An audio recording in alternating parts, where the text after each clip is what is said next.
السلام علیکم ورحمۃ اللہ وبرکاتہ۔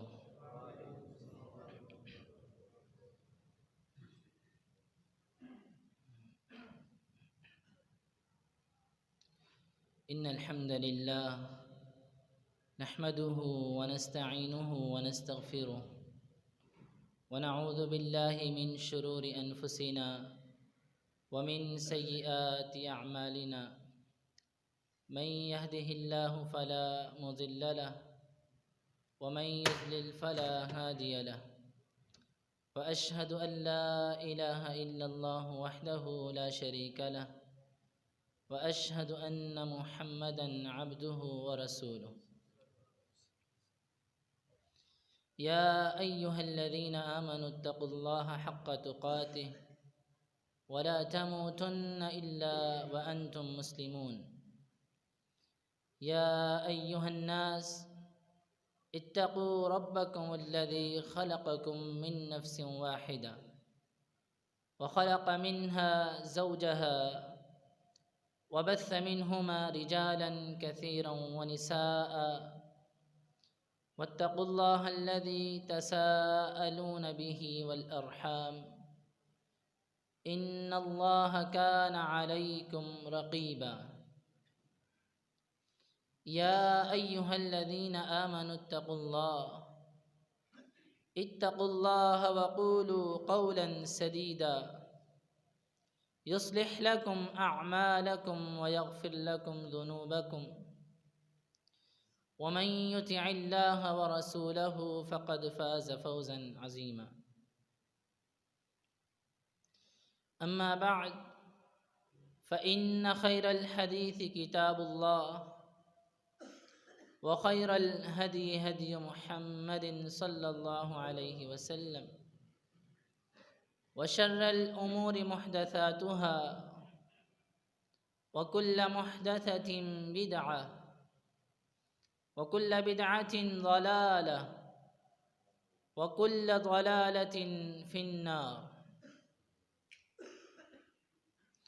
اللهم صل على محمد وعلى آل محمد كما صليت على إبراهيم وعلى آل إبراهيم إنك حميد مجيد اللهم بارك على محمد وعلى آل محمد كما باركت على إبراهيم وعلى آل إبراهيم إنك حميد مجيد رب اشرح لي صدري ويسر لي أمري واحلل عقدة من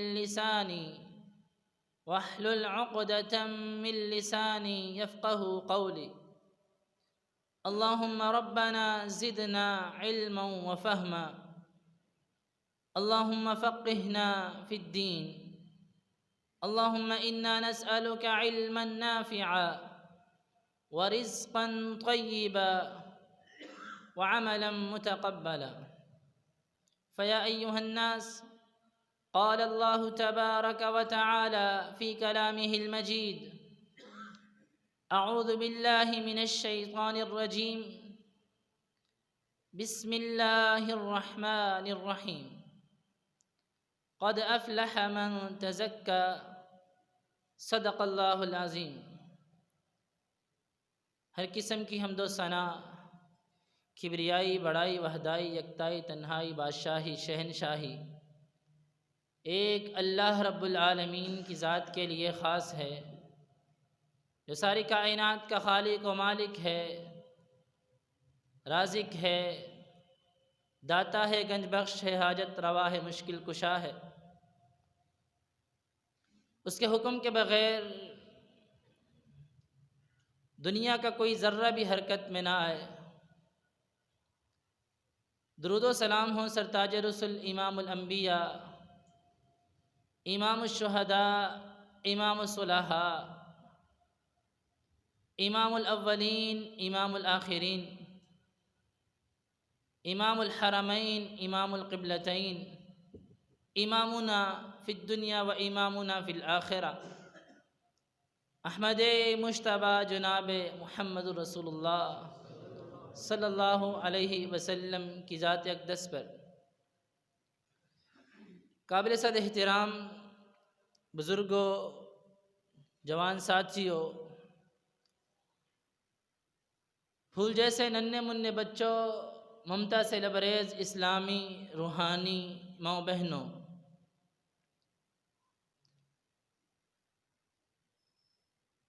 ابھی آپ کے سامنے سورہ اعلیٰ کی ایک آیت تلاوت کی ہے۔ یہ آیت ہر اس بندے کو نشیبیوں سے فراز تک لے جا سکتی ہے جو عقل و شعور کا مالک ہے۔ یہ آیت ہر اس شخص کو زوال سے عروج پہ پہنچا سکتی ہے، جس کے دل میں اللہ کی ملاقات کی تڑپ موجود ہے۔ یہ آیت دنیا کے اندر ہر اس بندے کے لیے ایک وکیل کا کام کرتی ہے۔ جو بندہ اپنے گناہوں کی گٹھیاں لے کر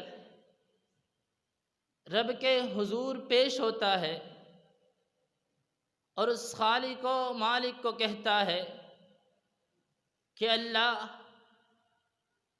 قرآن میں تو نے کہا کہ انی لغفار لمن تاب وآمن وعمل صالحا ثم اہتدی، میرے مولا میں آ گیا ہوں، تیرے رب ہونے پہ میں راضی ہوں، تیرے رسول محمد الرسول اللہ صلی اللہ علیہ وسلم کی رسالت و نبوت کا اقرار بھی کرتا ہوں، تیرے دین رضیت باللہ ربا وبالاسلام دینا،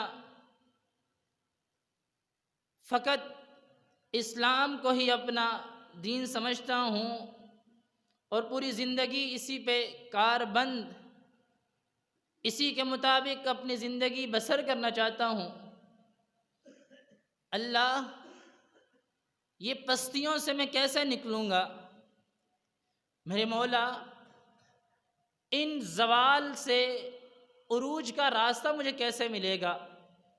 یہ سائل ہے، اپنے رب سے سوال کرتا ہے، تو رب جواباً قرآن میں ارشاد فرماتا ہے، قد افلح من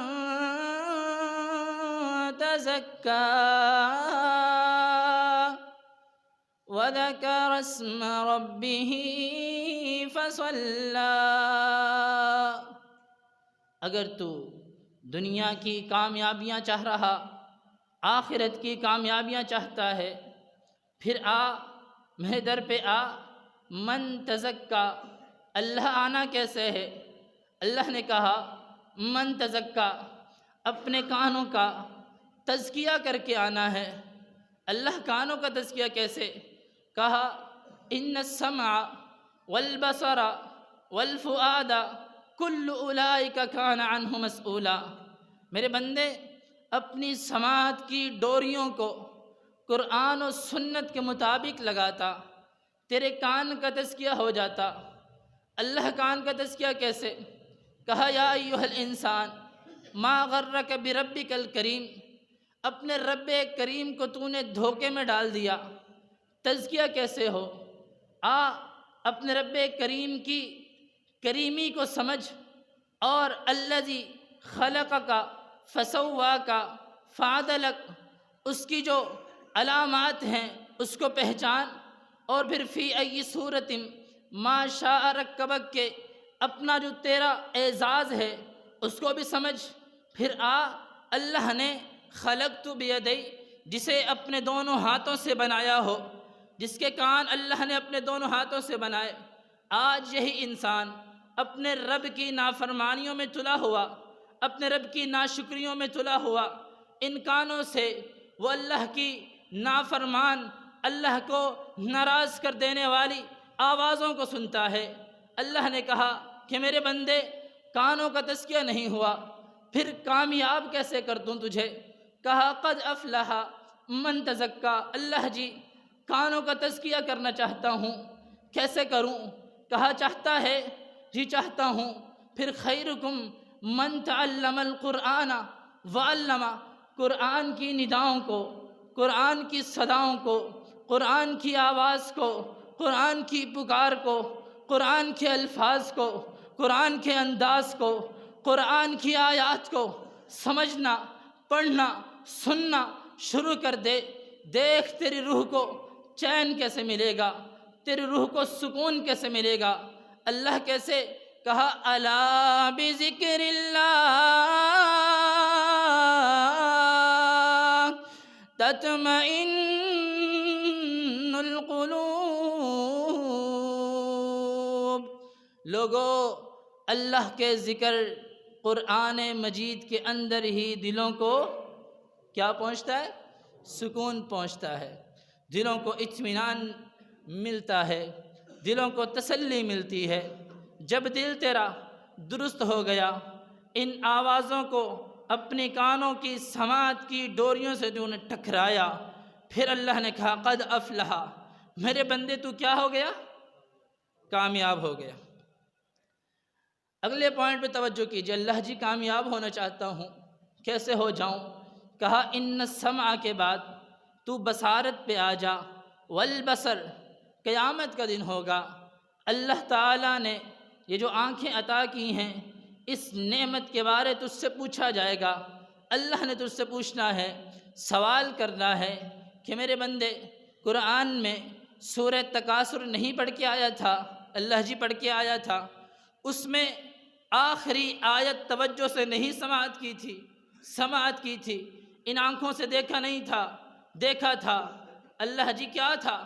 آج میں بھول گیا ہوں، اللہ کے حضور پیش ہوا تو بھول گیا ہوں، سب کچھ دیکھا تھا، سنا تھا، جانچا تھا، پرکھا تھا، لیکن آج اس آیت کو بھلا بیٹھا ہوں۔ اللہ کہتا ہے کہ میں نے کہا تھا ثم لتسألن يومئذ عن النعیم، میں نے ہر ایک نعمت کا تجھ سے یہاں اپنے سامنے کھڑے کر کے سوال پہ سوال کرنا ہے۔ من نوقشا، محبوب نے فرمایا لوگو جس سے یہ سوال ہو گیا کہ من نوقشا، اس آنکھ کی بصارت کو تو نے ضائع کہاں کیا اور کیوں کیا؟ عذبا او ہلکا، وہ بندہ تباہ ہو برباد ہو گیا، اس کا کچھ نہیں بچا۔ اللہ نے جس سے یہ سوال کر لیا، میں نے تجھے یہ بصارت دی تھی، تو نے اس کا استعمال کیسے کیا؟ میں نے کہا تھا یغضوا من ابصارہم، ان آنکھوں کے ذریعے تو میری رضا حاصل کر سکتا ہے، ان آنکھوں کا صحیح استعمال کر کے تو میرے رب ہونے پہ راضی تو بھی ہو سکتا ہے۔ زبان سے اللہ میں نے پڑھا تھا، کہا تھا، کہا نہیں، ایسے بات نہیں بننے والی۔ ان آنکھوں کا استعمال کیسے کرنا ہے؟ اللہ نے جواب میں کہا قل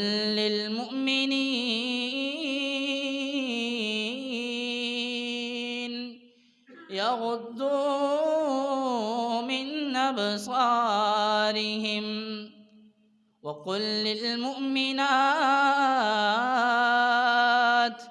یغضضن من ابصارہن،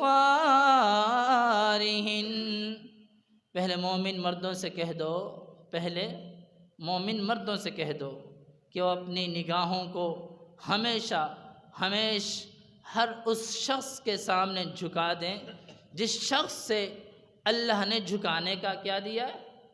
حکم دیا۔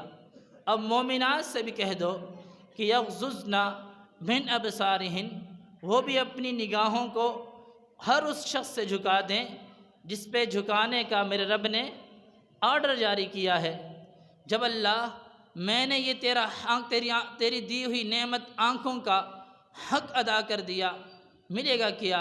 میرے رب نے کہا کہ لوگو قد افلح من تزکا، جس بندے نے اپنی آنکھوں کا بھی تزکیہ کر لیا وہ بندہ دنیا میں بھی کامیاب ہو گیا، وہ بندہ آخرت میں بھی کامیاب ہو گیا۔ آنکھوں کا تزکیہ، اللہ نے کہا ان السمع والبصر والفؤاد کل اولئک کان عنہ مسئولا، اس تیرے دل کے متعلق بھی ہم نے پوچھنا ہے، سوال کرنا ہے، ہم پوچھیں گے۔ اللہ جی پوچھنا کیوں ہے؟ کہا وما خلقت الجن والانس الا لیعبدون۔ ہم عام روٹین میں اس کا ترجمہ یہ کرتے ہیں کہ اللہ فرماتے ہیں میں نے جنوں اور انسانوں کو اپنی عبادت کے لیے پیدا کیا، اور ہم یہ سمجھتے ہیں کہ یہ عبادت کا مطلب یہ ہے کہ آ کر نماز ادا کر لو، عبادت ہو گئی، اللہ کے سامنے جھک جاؤ، عبادت ہو گئی، اپنی جبین نیاز کو رب کے سامنے اس عرض پر، اس زمین پر ٹچ کر دینے سے عبادت کا حق ادا ہو جاتا ہے۔ لوگوں ایسا قطعاً نہیں ہے، اس معالطے کو اپنے ذہنوں سے نکال دیجئے۔ عبادت کہتے کسے ہیں؟ عبادت اس غلامی اور اس بندگی کو کہتے ہیں جو عبد سے ماخوذ ہے، عین با دال۔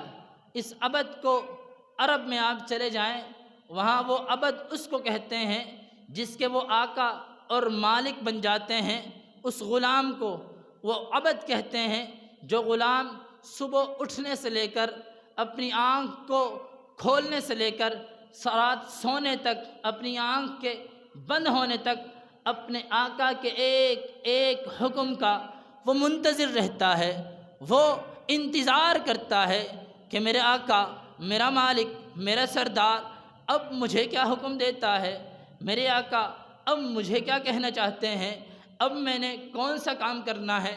وہ پہلے سے تیار ہوتا ہے، اسے کہتے ہیں غلام، اور اس غلام کو عربی میں کہا جاتا ہے عبد۔ تو ہم سب اللہ کے کیا ہیں؟ عبد ہیں، غلام ہیں۔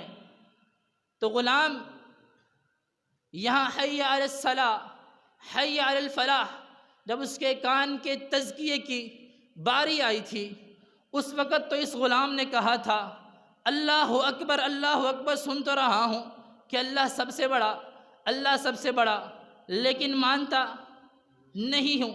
اس دل کو اس نے اس بات پر راضی نہیں کیا، تو رب نے کہا ان السمع والبصر والفؤاد کل اولئک کان عنہ مسئولا۔ بندے میں نے تیرے اس دل سے پوچھنا ہے۔ اللہ پوچھنا کیا ہے؟ کہ جب اس اللہ اکبر، اللہ اکبر، میری ربوبیت کی کہ اللہ ہی سب سے بڑا ہے، میری کبریائی کی باتیں تیرے کانوں سے گزر کر دل پہ اترنا چاہ رہی تھیں، وہ چاہتی تھی کہ آج میں اس بندے کے دل کو اللہ کی اس آواز، اللہ کی اس بتائی ہوئی ندا سے ٹکرا کر جوڑ کے قد افلح من تزکا، اسے دنیا میں کامیاب کروا دوں، اسے آخرت میں کامیاب کروا دوں۔ میرے بندے، تو نے اس وقت اپنے فؤاد کو، اپنے قلب کو، اپنے دل کو اس طرف مطمئن نہیں کیا۔ تو نے کہا کہ اللہ اکبر، اللہ اکبر، اللہ سب سے بڑا ضرور ہے، لیکن اس وقت جس کام میں میں مصروف ہوں، میں مشغول ہوں، میں جس کام میں محو ہوں، میں جس کام میں مگن ہوں، وہی کام سب سے آج اور اس وقت میرے لیے کیا ہے؟ بڑا۔ جب تو نے اپنے دل کو اللہ کی کبریائی سے، اپنے دل کی اس خواہش کو اللہ کی اس کبریائی اور بڑائی سے بڑا جان لیا، تو پھر بتاؤ قد افلح من تزکا، وہ شخص کامیاب ہو گیا؟ نہیں ہوا۔ آج ہم نے یہاں سے واپس جا کر اس چیز کا تہیہ کرنا ہے۔ تہیہ نہیں کرنا تو نہ کریں، کم از کم تنہائی میں بیٹھ کر سوچنا ہے، سمجھنا ہے، غور کرنا ہے کہ کیا قد افلح من تزکا کی میں عملی تصویر ہوں یا نہیں ہوں۔ کم از کم سوچنا ہے میرے بھائیوں، سوچنا، ارادہ نہیں کرنا نہ کریں، سوچو ضرور۔ افلا یتدبرون القرآن، میرے مالک ہم انسانوں سے یہ شکوہ کر رہے ہیں، افلا یتدبرون القرآن، یہ قرآن کے بارے غور و فکر کیوں نہیں کرتے؟ یہ آج انسان کو کیا ہو گیا؟ افلا یتدبر، غور و فکر، تدبر، غور و خوض کم از کم کرنا جا کے۔ ہم سب کی خواہش ہے، ہم سب یہ چاہتے ہیں، ہم سب یہ چاہتے ہیں کہ ہم اللہ کے نبی صلی اللہ علیہ وسلم کے کیا بن جائیں؟ پڑوس بن جائیں۔ جنت میں پڑوسی بننا چاہتے ہیں نا؟ جو چاہتا ہے جنت میں جیران رسول بننا، جو چاہتا ہے جنت میں جیران رسول بننا، وہ جذب کر لے دل میں اپنے محبت میرے آقا کی۔ یہ محبت ملتی کیسے ہے؟ یہ کامیابی جو انسان چاہ رہا ہے کہ میں جنت میں آپ کا پڑوس بن جاؤں، اس کے پیچھے بھی جو وجہ ہے وہ میرے رب کی غلامی ہے۔ صحابی آئے، عرض کہ اللہ کے نبی صلی اللہ علیہ وسلم، میں آپ کے ساتھ رہنا چاہتا ہوں، آپ کا خادم بننا چاہتا ہوں، آپ کی خدمت کرنا چاہتا ہوں۔ اللہ کے نبی نے فرمایا ٹھیک ہے، خدمت کرتا رہا، وقت گزرتا رہا۔ ایک دن وہ وضو کروا رہے تھے، آپ نے اس پیارے صحابی سے کہا سل، میرے پیارے آج تو جو مانگنا چاہتا ہے مجھ سے مانگ، سل، سوال کر۔ اللہ کے نبی نے مشروط نہیں کیا، دنیا کے حوالے سے نہیں کیا، آخرت کے حوالے سے نہیں، مطلق طور سل، جو تیرے دل میں آج آتا ہے وہ تم مجھ سے آج مانگ لے، آج اس کو تم مجھ سے مطالبہ کر لے۔ اس نے کیا کہا محبوب مرافقتک فی الجنہ، جنت میں آپ کا پڑوسی بننا چاہتا ہوں، جنت میں آپ کا پڑوسی بننا چاہتا ہوں۔ اللہ کے نبی صلی اللہ علیہ وسلم نے پھر سے کہا سل، یہ نہ مانگ، کچھ اور مانگ لے۔ کہ اللہ کے نبی نہیں، مرافقتک فی الجنہ، جنت میں آپ کا پڑوسی بننا چاہتا ہوں۔ محبوب نے پھر کہا، حضور نے کہا نہیں کچھ اور مانگ لے، پھر سے ایک مرافقتک فی الجنہ، اس کے علاوہ میری کوئی چاہت نہیں، اس کے علاوہ میری کوئی تڑپ نہیں، اس کے علاوہ میری کوئی طلب نہیں، اس کے علاوہ میری کوئی خواہش نہیں، اس کے علاوہ میری کوئی التماس نہیں، اس کے علاوہ میری کوئی التجا نہیں، اس کے علاوہ میری کوئی آرزو نہیں، اس کے علاوہ میری کوئی چاہت نہیں، اس کے علاوہ محبوب میرے دل میں کوئی خواہش ہی نہیں ہے، بس چاہتا ہوں تو جنت میں جیران رسول بننا۔ اللہ کے نبی آپ کی اس محبت سے میں جنت میں آپ کا پڑوسی بننا چاہتا ہوں۔ اللہ کے نبی نے کیا کہا؟ آپ نے فرمایا فَأَعِنِّي عَلَىٰ كَثْرَةِ السُّجُودِ، میرا پڑوسی بننا چاہتا ہے تو رب کی غلامی میں آ جا، میرا جنت میں پڑوس چاہتا ہے تو پھر صحیح معنوں میں عبداللہ بن جا، اللہ کا غلام بن جا، اللہ کا غلام بن جا۔ جنت میں میرے ساتھ چلنا پھرنا بیٹھنا اٹھنا کھانا پینا چاہتا ہے تو پھر میرے پیارے کیا ہو جا، اعنی علی کثرت السجود، پھر رب کے سامنے اپنی جبین نیاز کو بار بار جھکاتا جا۔ یہاں پہ ایک نکتہ ہے سمجھنے والا، غور کیجئے گا، توجہ کیجئے گا، نکتہ ہے سمجھنے والا۔ اللہ کے نبی صلی اللہ علیہ وسلم یہ نہیں کہہ سکتے تھے کہ تو چل نوافل کی کثرت کر لے، محبوب یہ نہیں کہہ سکتے تھے نمازیں زیادہ پڑھا کر، روزے زیادہ رکھ لیا کر؟ آپ نے سجدے کا لفظ کہا، سجدہ، پھر کثرت سجود کہا۔ اس کی وجہ یہ ہے، اللہ کے نبی صلی اللہ علیہ وسلم کی ایک دوسری حدیث ہے، اس کو ساتھ ٹچ کریں بات سمجھ میں آ جائے گی۔ آپ نے فرمایا اذا سجد المؤمن، جب مومن بندہ سجدہ کرتا ہے، کیا کرتا ہے؟ سجدہ کرتا ہے، تو وہ مومن بندہ سجدے کی حالت میں اپنی جبین کو، اپنی پیشانی کو جہاں جھکاتا ہے، وہ قدماہ ربہ، وہ اس کے رب کے، اپنے رب کے قدموں میں سجدہ کرتا ہے، اپنے رب کے قدموں میں ہوتا ہے۔ جب آپ نکتہ سمجھیں، جب آپ کسی کے قدموں میں گر جائیں کچھ باقی رہتا ہے؟ جب آپ کسی کے قدموں میں گر جائیں اس کا مطلب پتہ کیا ہوتا ہے؟ کہ جی آج میں تیرے قدموں میں جو گرا ہوں نا، اپنی ساری تکبر کو پیچھے ہٹا کے گرا ہوں، اپنی سارے غرور کو زمین کے اندر دفن کر کے گرا ہوں، اپنی ساری خواہشات کو بوسیدہ کر کے گرا ہوں، اپنی ساری آرزوؤں کو، اپنی ساری تمناؤں کو پس پشت ڈال کے گرا ہوں۔ جب بندہ کسی کے قدموں میں گر جائے تو پھر وہ کہتا ہے کہ دیکھ آج میں تیرے قدموں میں اس لیے گرا ہوں کہ تو مجھے میرے بارے جو فیصلہ کرنا چاہتا ہے وہ کر لے، میں ماننے کے لیے تیار ہوں۔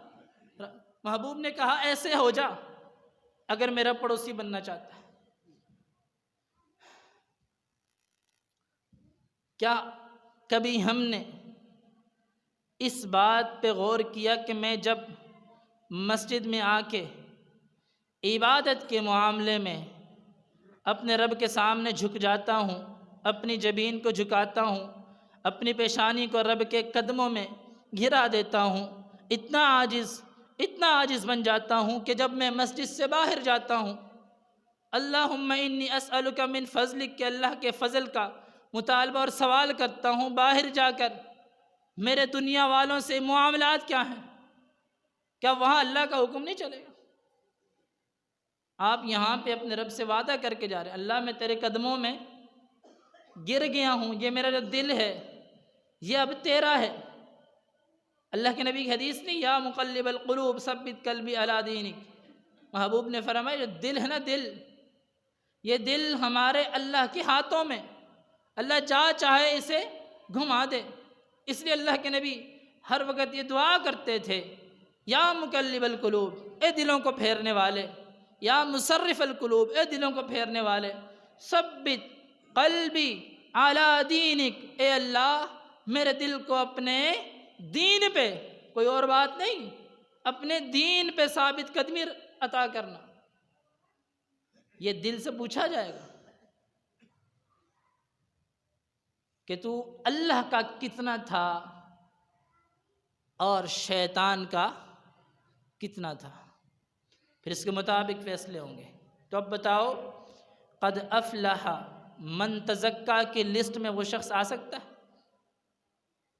جس نے اپنے دل کو کیا ہوا ہی شیطان کا ہے، جو اپنے دل کو رحمان کا سمجھتا ہی نہیں ہے، جو اپنے دل کو اللہ کے آگے پیش ہی نہیں کرتا، جو اپنے دل کے اندر جو اس کے غرور، تکبر، حسد، بغض، کینہ بھرا ہوا ہے نکالتا ہی نہیں ہے۔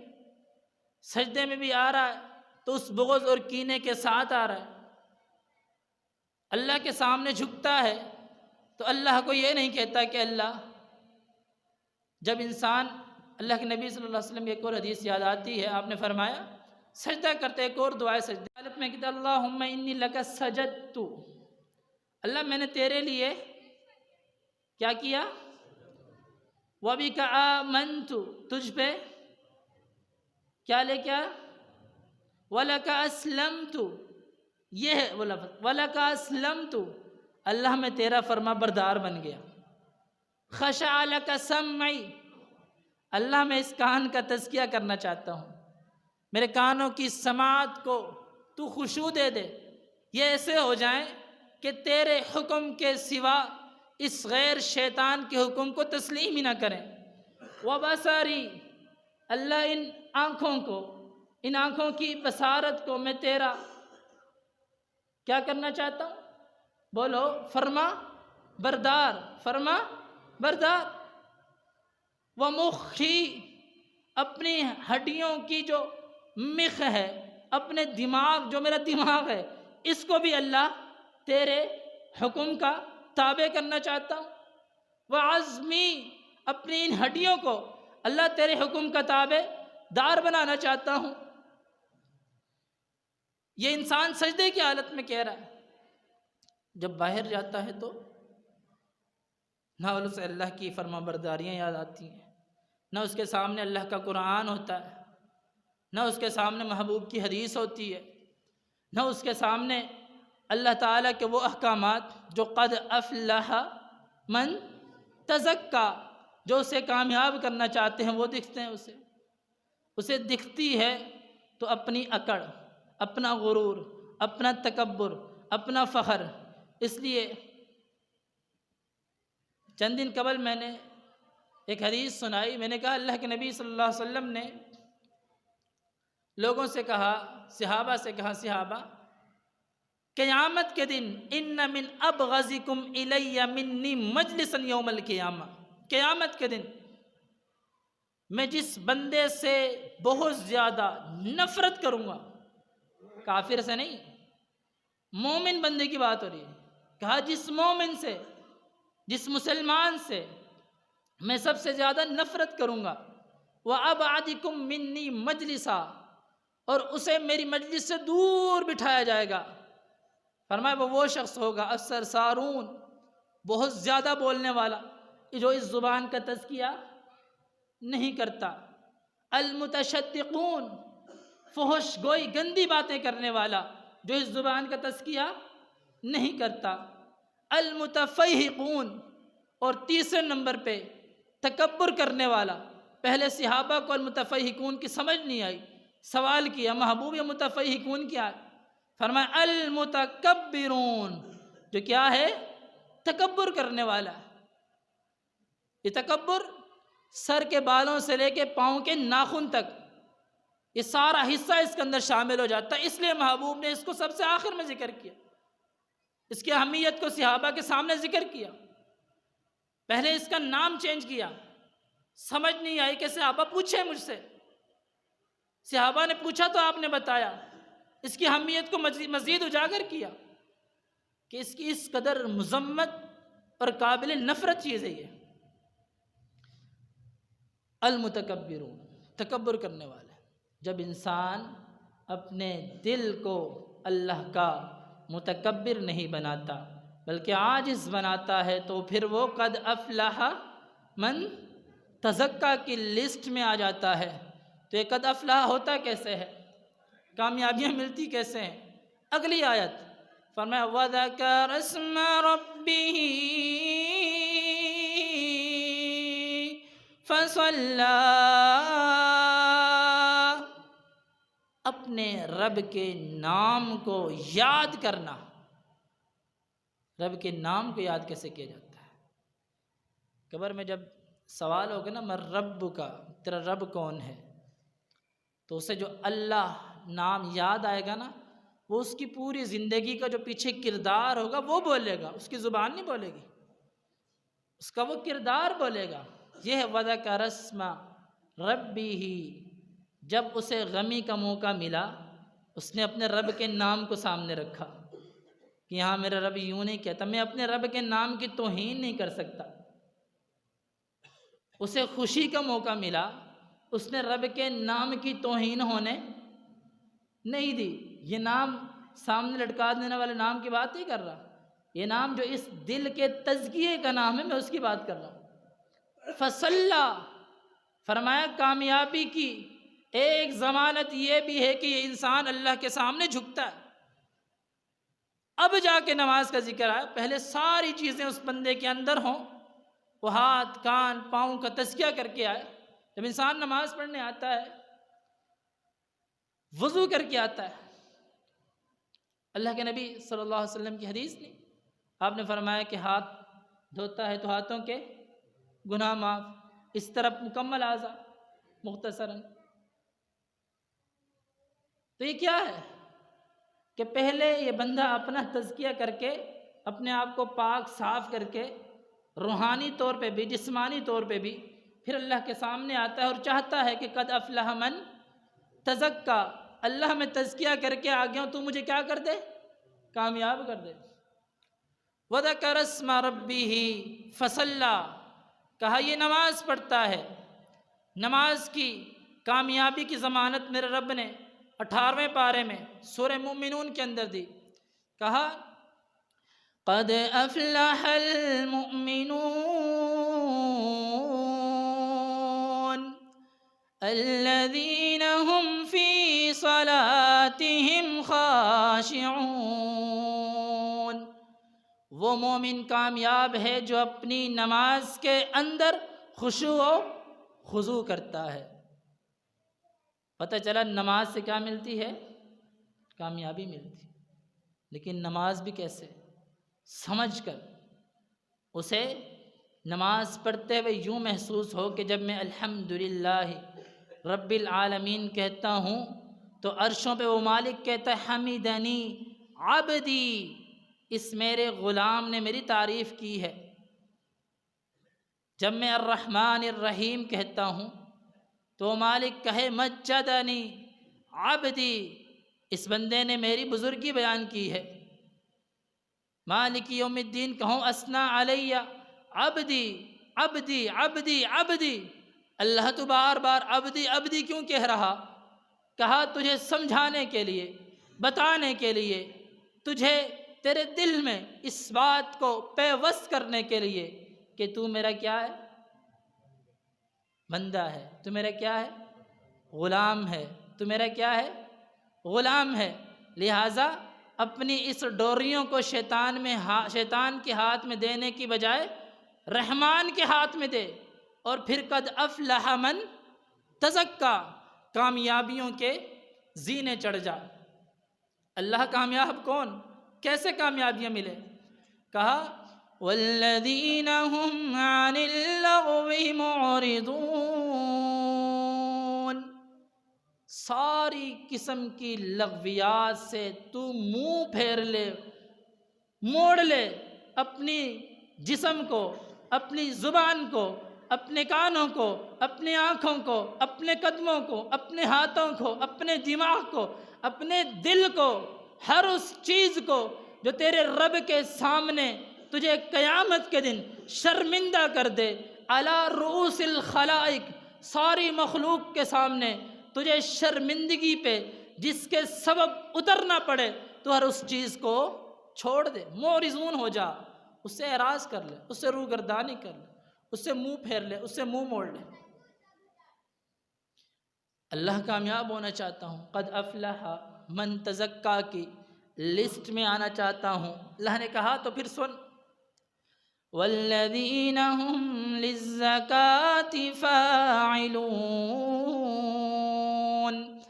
والذین هم لفروجهم حافظون۔